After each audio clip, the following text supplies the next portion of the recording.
Hello everyone, it's Pritt back again with a new topic in West Virginia divorce.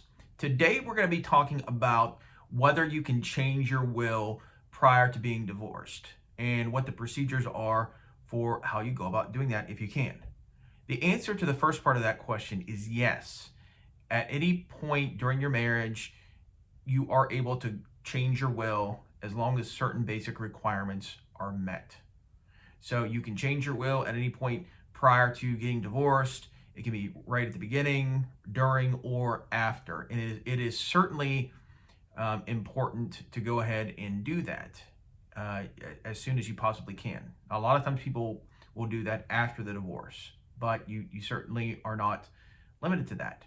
One thing to note, though, is that in the event that you are deceased after you change your will, let's say you're going through a divorce and you die right in the middle, your spouse should be still able to claim what's known as an elective share.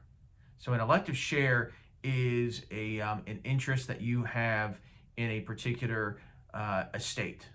And so even if a person is completely and totally excluded from the person's will, if they are the spouse, based on certain measurements, it's over time they're allowed to acquire more and more of that person's estate.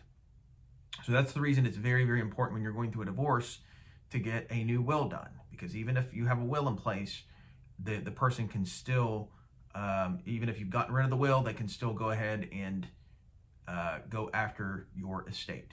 Now, one of the important things that you have to remember, though, is that if you're going to be going about and changing the will or revoking the will, the same formalities that are required for a will are required again to revoke it or to get a new will put in place. So, for example, some of those basic things that you have to have in any kind of will are the witness signatures, two witnesses that meet certain threshold requirements, signed in front of a notary.